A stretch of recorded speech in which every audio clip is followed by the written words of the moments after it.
So there was a huge debate yesterday on X over the public shaming by way of photograph, dine and dash restaurant goers that left the restaurant owner with an unpaid bill of over £300, raising all sorts of legal, moral, ethical questions, which were furiously debated in the comments on X, which you can also join in and do so here on YouTube. Which, by the way, if you haven't noticed, we're here on Easy Chinese Cooking, my dear wife's channel, because it needs a little support. So please do subscribe on here and watch the video twice. That'll make me happy. It'll make her happy, to be quite frank. Anyway, so there's a lot of issues raised here. Now, the first question that I would have is, does the restaurant owner know for a fact that they deliberately left the restaurant without paying? Because sometimes people forget. Now, that would go to the very core of whether or not this would be a criminal offence. Because if someone deliberately leaves without paying or without offering any kind of name or whatever to dispute the matter civilly, if, let's say, they disputed the food was rubbish quality, let's face it, we've all been there when food has been of a substandard and you just don't want to pay. I'll come back to that in a minute. That's an important point. But the first point is that the restaurant owner doesn't necessarily know whether or not they intended to leave without paying.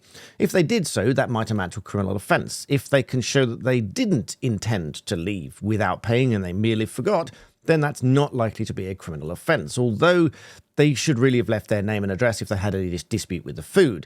However, there was a large group of them and it was over £300, so it's highly unlikely on any reasonable interpretation that they simply forgot.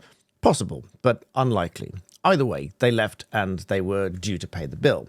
So this restaurant owner then publicly shown their photograph of them sitting at the restaurant, which then raises a number of questions. One of which might be defamation, because he outright said that they did dine without paying and just left.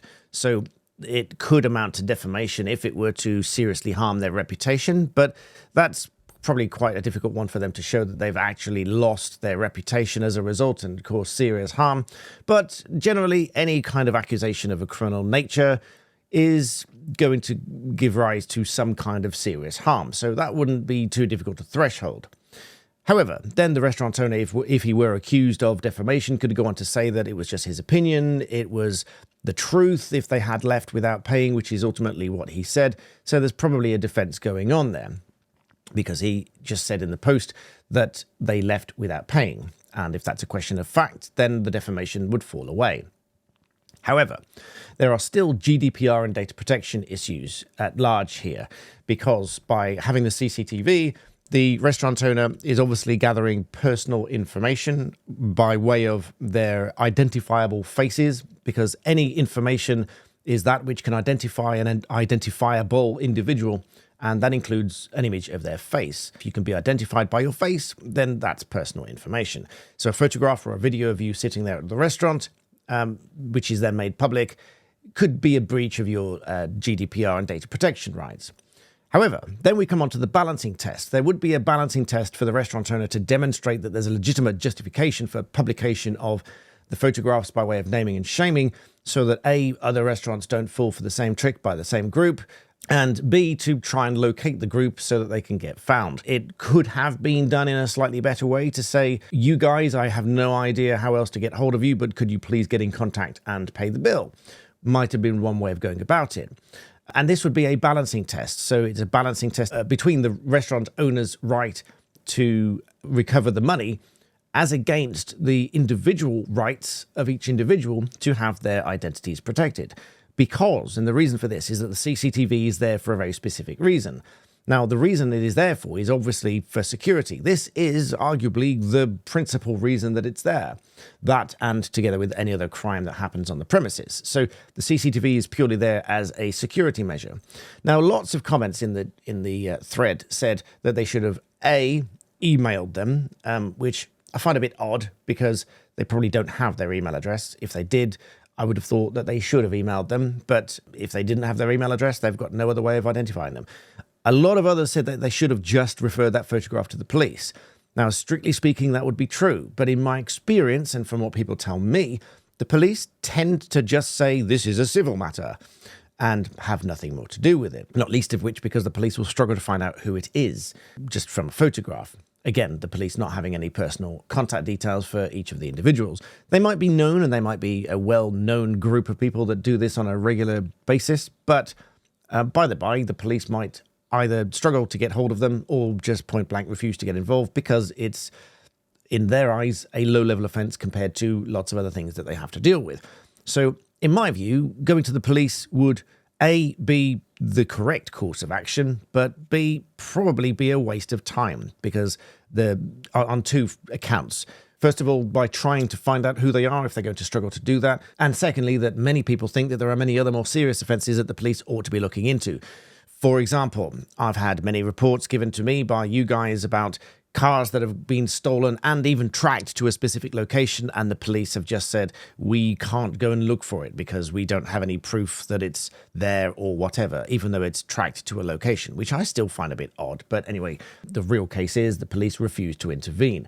Another example I did some time ago on my main Black Belt Barrister channel, where someone had their phone stolen and they tracked it to a location and they said to the police, it is there, please help me to go and retrieve it. Police said, no, we don't have time for that. This was in London, I think. And so the victim of the theft went to retrieve it herself. And a brave victim went along with somebody else. They all went, in fact, to this house, and a very strange conversation went between them. I'll link that video, if I remember, in the description below. The long story short is that she recovered it herself, but without any assistance from the police, because the police refused to assist. Because there are so many mobile phone thefts across the country, but particularly in London, the police just didn't have time to deal with it. So I dare say that dine and dash is also a common occurrence, and the police just didn't have time to deal with it, so that was that. But coming back to the CCTV, the security is precisely what the CCTV is there for.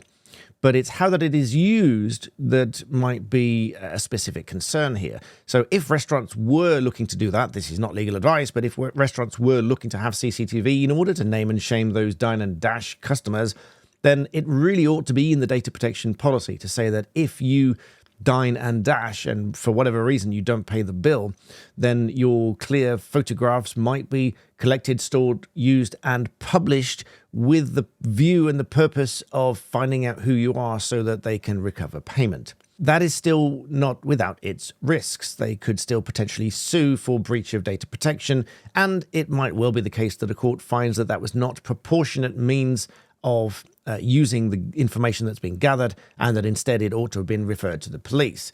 But then we've got this ping-pong back and forth with the police as to whether or not it's reasonable that the police would have done anything about it. But potentially, if they'd already given this to the police, and the police have already said that they are not looking to investigate and find out who these group of people are, then and only then it might be possible to use the photograph publicly, but being very careful in how it did so. It might say, for example, if you recognize anyone in this photograph, we would like to speak to them about an unpaid bill, because maybe they forgot, maybe they ran out without paying. But it's just a little bit like when the police are looking to speak to a suspect. Many people will be saying, why is it that the police use a photograph in the news and say, we would like to speak to this person in connection with a robbery, when they've walked into a shop with a mask and they're holding some kind of weapon. Clearly, they are most probably the culprit in that situation, but the police are not making a statement of fact in case anyone does recognize them and it's wrong, and therefore the police end up liable for defamation or whatever. So when the police do that, they say that we are looking to speak to this individual about this burglary, because that's true. They are looking to speak to that individual.